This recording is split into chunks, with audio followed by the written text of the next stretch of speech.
pH is an interesting subject. It's on the surface probably fairly complicated. It's costing West Australian farmers about $1.6 billion a year in lost production. We have gone some way to improving our productivity. There's a lot of information on the board there around what causes acidity, and if we get time I'll go that in the end, but I really wanted to do something really visual and something that I believe, as just mentioned, I've been doing a little bit of work out in the field because I love soils, and I've sort of discovered that we're probably not tracking as good as what we are as far as our pH management goes. I'm going to probably demonstrate that to you today, and it's just the functionality of a lot of it's mechanical and the way lime breaks down. So basically the main driver of acidification in our farming system, given that some of our soils were quite acid to start with, so the older a soil gets, the more acid it becomes. But we use a lot of ammonium-based fertiliser, which is the hydrogen that's left behind when we use that fertiliser. If we use our fertiliser really efficiently, then our net increase in acidity is not that great. The problem is, as our pH declines in the soil, our fertiliser efficiency really drops, and so it's a bit of a vicious circle. So it's just trying to break that circle and increase the productivity of our farms, because that's one way we can increase our profits. We can grow more yield and maintain our costs, or we can try and reduce our costs and grow the same amount of yield or less if we drop our crops down and be more productive. So I think we need to think about soil in a lot better way, like we do in the garden. The more we can improve the fertility of our soil, and of course at not an endless cost, then the farm will become more profitability. The challenge in broadacre agriculture is that we're still attaining fairly low yields compared to the rest of the world, and to go and fix that soil physically, chemically and hopefully biological in a one hit is just not going to happen, because we couldn't afford to do it, and we probably still don't know what we should be doing anyway, to be honest. So we've got some different soil types here that had a different history. It really is probably the best time to look at your pHs is now when your crop's growing. pH is a really good indicator of soil health.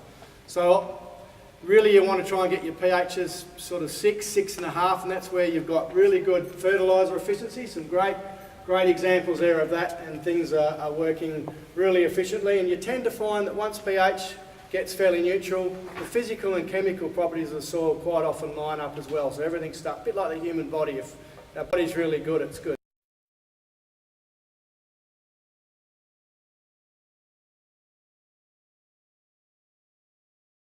Now this soil won't be very acidic because it's a heavier soil. Going to spray that on, and then we're going to squirt some barium sulphate powder on them. So as you know, we pick up our lime sand generally from the coast, and it rains a lot over there, and we bring it back here to remediate our pH on our soils. Now obviously calcium carbonate's pretty much insoluble in water, so we rely on it reacting with the acid when it comes in solution in the soil to break it down. So we have this reaction happen here with lime sand. So basically we have the hydrogen in solution in the water when the soil wets up in the winter, react with the lime sand, the calcium carbonate. The calcium comes off, we convert it into water and carbon dioxide. That hydrogen ion, which is what's causing your acidity, is the problem.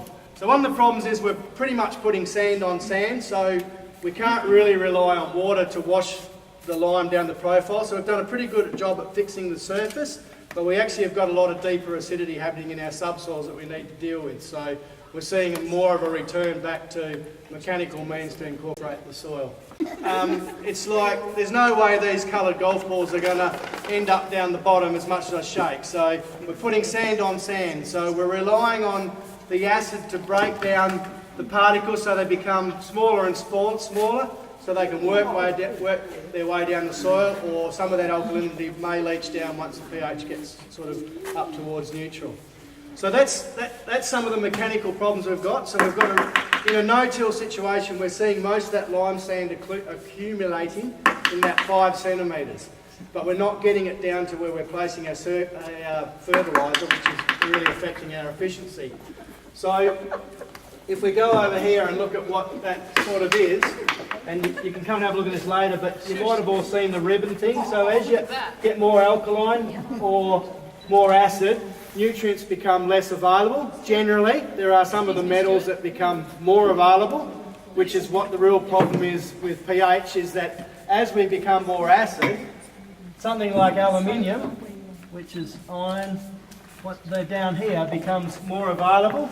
And the aluminium, as things get more acid, our roots get pruned, because the aluminium clubs the roots, and the plants can't get down into the subsoil. And of course, in our environment, we want to try and, if we get rain like this year, we want to try and get our roots going down deeper and deeper.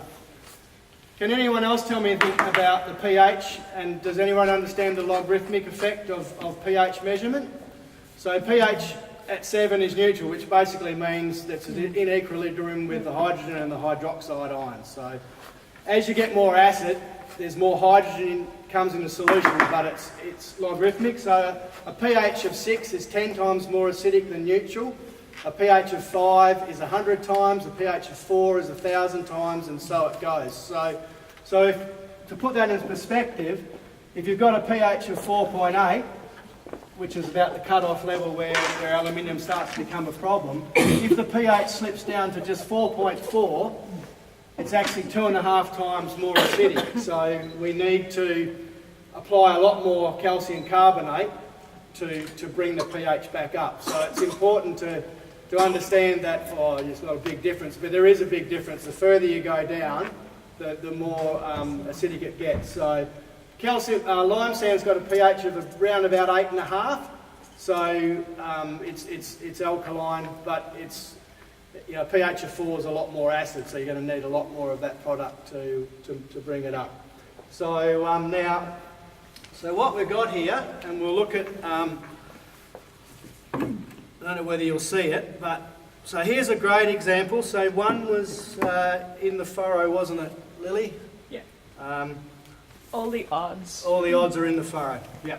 Okay, so here's a great example of now this is a heavier soil. So you know that's the case because you can see down here it's actually getting quite purple. So and it was very, very hard to get this in. So it's quite sodic. So that again's not great for soil health. There's a lack of calcium down there. The soil structure is really poor. But you can see that top 40 to 50 mil that I'm talking about is quite good. But you can see this really acid little spot just here, even in this good heavier type soil, where the pH is really down around about 4.5. Now that's where we're placing our fertiliser all the time. And this is the stratification that I've observed in the field, which we don't pick up in our soil tests. Because when we take a soil test, we take a 0 to 10 generally. Some do a 0 to 15. And that's all mixed together. But we can see here we've got pHs from 6 down to 4, up to about 9.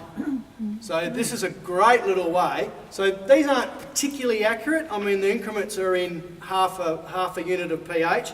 But what it's really good is showing you a picture of the thing. So now the reason I've taken 2 samples is this is where in the interrow, and this is where the fertiliser's been placed. So you can see the acid that's been produced from the acid fertiliser that we're using.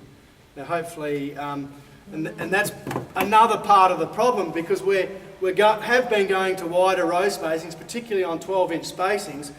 We're concentrating most of the acid production in one area, and then we're broadcasting a product across the whole profile, expecting it to deal with the acid that's in one area. So we need to be thinking, and there's some novel products around.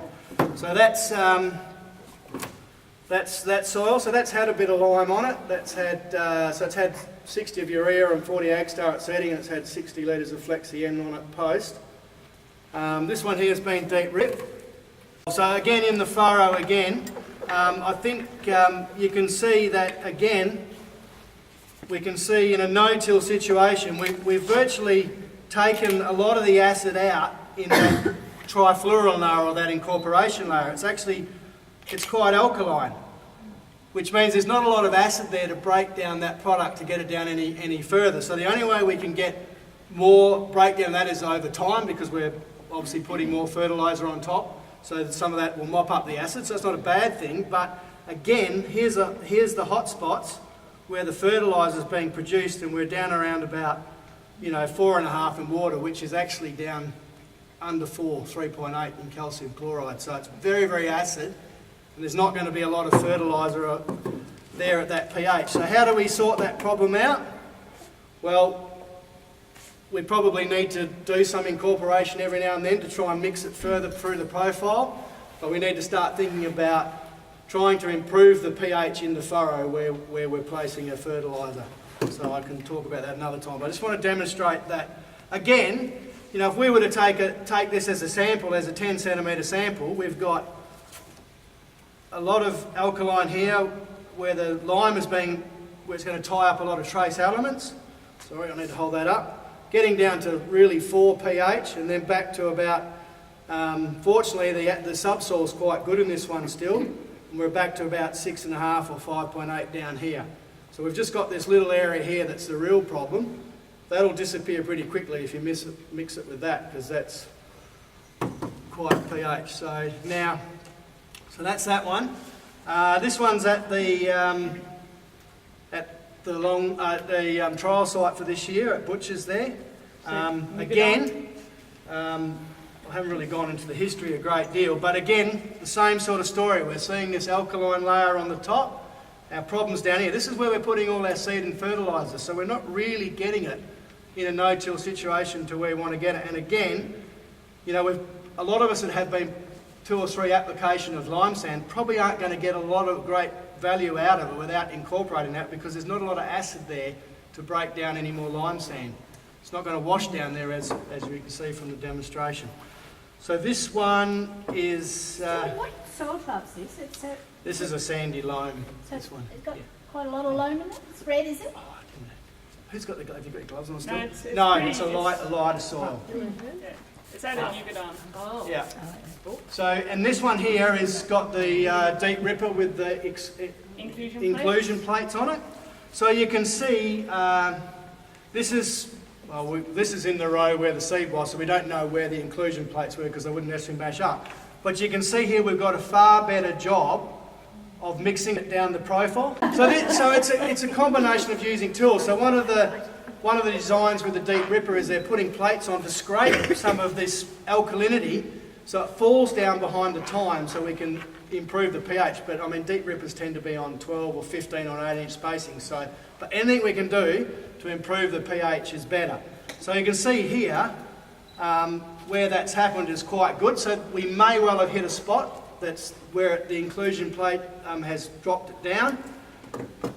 Taken from the inter-row, we can see here that that's probably not where some of that alkalinity from the surface was pushed down the profile, because it's very similar to the other two, and you can see that this probably hasn't had as big a lime history, or it was more acid to start with and it's eaten up more of that on because it's not quite as purple on top. So that's quite good. This would still respond quite well to some more lime being spread on top because there's still a bit of acid there.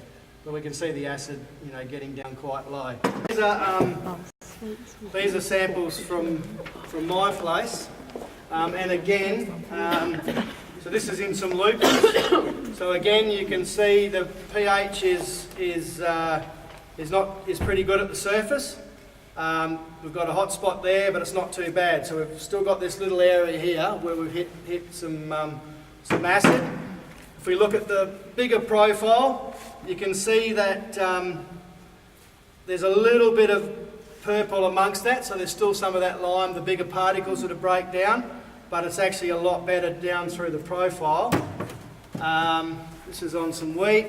Again, not too bad. So I've been monitoring this and trying not to put too much on, because there's not much point putting a heap of money spent on lime if it's just going to sit there on top and not react. So sometimes a little bit more often is better than a lot every now and then, which is the amount we need to put on is right. It was just how do we get it to where we need it is the problem.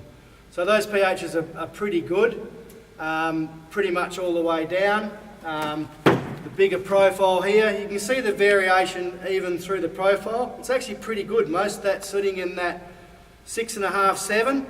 There's a little bit of acid in a few spots.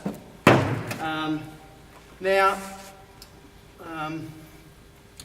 you'd expect that if the pH was pretty good, you'd expect pretty good root growth going down. So what you'll actually see when you get out there and dig your plants out, so your shovel's a great tool for having a look, is if you go out there, and we did this yesterday at Carlhausen's, that the roots really thinned as they went through that layer, but because it's wet this year and the compaction's been taken out because it's wet, the roots were really fine, and you can see the pH just starts to improve a little bit down there and the roots thicken up again.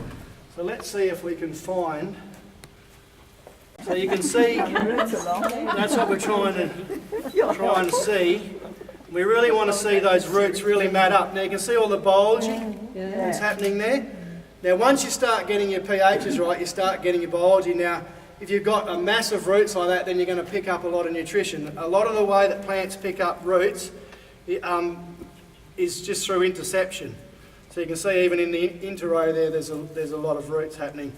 And I love my lupin roots because you can see how beautiful they are with lots of biology hanging off them. So what you're trying to look for, what we're trying to do is obviously get our roots to grow down into that next layer, because obviously moisture's down there a lot of the time, and if it's inaccessible based on pH, then we're missing out on extra production. It's a slow process, and it really depends on the soil types how to do it, and that's what I like talking about. But once we start getting down and we start pumping more carbon into the soil, and there's an article in your booklet which, if you read that, you'll know more about pH than your husband, I'm sure, or partners. But if we can, the other way of actually making a difference is actually getting the plants to pump sugars and exudates into the soil. So that darkness going down, because carbon is an exchange site, and it will attract the hydrogen and aluminium and tie it up so it's not available to the plant. Carbon's another great thing because it holds 7 to 8 times its weight in moisture, and it obviously holds on to all the other nutrients and stops them from leaching down the soil in some of our soils where they're quite sandy. So we can learn a lot just from looking at pH and observing the roots in the field. So if we were to pull this apart and look at the roots, we'll start to see pretty hard that they're a bit thinner there. So very, very simple tool to use. You all can take one of these home with you today, and like I said, it's a great way of doing it, because we're really being told that we need to fix the pHs in our soil, so we all go and buy lime sand. That is great, but we need to know at what stage our paddock is at. So, if we're at this stage, going and putting more lime on is really a waste of money, and it's very, very expensive. If we're down here, then yes, we need to put some more in. Do we still need more? Same here. We've got this unbroken down lime sand here still. Now I've probably done 2,000 or 3,000 samples across the state. High rainfall, low rainfall, it doesn't matter where I've done it. The problem is the same everywhere. If there hasn't been any incorporation of the lime into the profile, it's stratified in that layer. And even paddocks that have been spaded down to 20 centimetres or 30, there is a dead straight line 3 or 4 years later where it hasn't moved. You get a little bit of fuzzy movement, but it's very, very slow. Yes, question? Stuart, what are you seeing the best incorporation of lime? I think the research that the department's done, the one-way ploughs, two-way ploughs are cost-effective, are doing a pretty good job. Now, some of those are getting bigger and down a bit deeper. We've still got the problem, as we can see here, is that we can manage that acid production in the furrow with some of the new novel products around. I'm happy to talk about that with anyone else. So there's some great new technologies out there, but it really is about understanding the mechanics of your soil. So, we started no-till farming, and we were too scared to talk about going out there and ploughing. And really, we should probably have picked up on this a lot easier, because for a lot of people, they've actually created another problem by having it too alkaline in the surface. So, and of course, not all countries suited to ploughing either. So, Moldboards probably don't do a great mix. Spaders do a bit better, but again, you know, they're probably more suited to the real sort of sandier soils, both those where they've got some non-wetting and some weed issues as well. We've done trials at the long-term site, spading, and it's just been a disaster because there's too much clay. So you need to really know what type of soil type you've got, what sort of problem is, and then try and work out the best way to deal with it.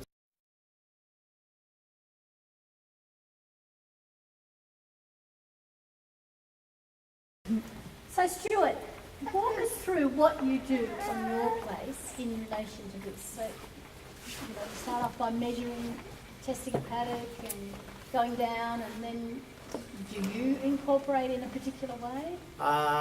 Yep. So I have been doing some light incorporation just in the top 4 inches, and doing some deep ripping, dry, which is hopefully going to get some, not using inclusion plates. But I've probably, so what, I guess we're in this vicious cycle. Like, you know, look at pHs here, right? Now this is alkaline the whole way, but this is where we're spending all our money, right? And a lot of people are going back on the same row. Now your fertiliser efficiency there is going to be about 30%. So that means you're only using 30% of the fertiliser you're putting on, which means that other 70% of that ammonium-based fertiliser is doing what? Acidifying the soil. Absolutely. And what's it also doing? It's hurting your pocket. So what I've actually done is really address that acid production in the furrow so that I can reduce my fertiliser rates by getting the pH right and spending some of that money on lime and some incorporation. But you can see that there's quite a lot of carbon in my soil. The carbon levels are improving. So carbon is a great means of also addressing pH. And as like the wadjul tree deals with acidity because it's adapted and it probably has associated biology. So most plants can reduce acids to obviously, you know, get some of the trace elements they want, but they can also make the pH neutral. And it's all an energy thing. So the more compacted it is, or the more acid it is, the more energy that's required by that plant to push its roots further down the profile. So it's just slowly manipulating some of those and putting, to be honest, it's actually getting the plant to do a lot of the work by actually shifting some of those things that it requires to grow down the profile and being patient. How did you increase the soil carbon? By encouraging the plant to pump. Yeah, by encouraging the biology to look. So one of the problems we've got in our system is that it's been very, very easy to put fertiliser on and the plant takes it up and it's happy days. It's happy days if it keeps raining. If it doesn't keep raining, you've spent a lot of money. So we do it really well. But one of the problems for over-fertilisation is that we make the plants lazy and they don't pump carbon into the soil with sugars to feed the biology, and then that aerates the soil, and yeah, that's another hour talking to you, Jill, but I'm sure you're aware of a lot of that. But it's really, really complex, and we don't need to understand all of it. It probably took me a long time to sort of, you know, come to the conclusion that we really need to be encouraging the plant to do most of the work, because that's the cheapest way of doing things. If you've got to cart a lot of stuff in, so yeah, I don't want to cart lime in and then just keep making acid. That's never going to end. I want to try and fix my soil and then try and cut less. We always will need to replace it because we're exporting alkalinity, which is one of the other reasons for acidity in the produce. So hay is worse. In the grain, you're exporting alkalinity. So we are naturally acidifying the soil anyway. But if we can slow that down by using our fertiliser more efficiently, then we make less acid, which means we have to cart less lime sand. But not only that, we make more money because we can use our fertiliser more efficiently.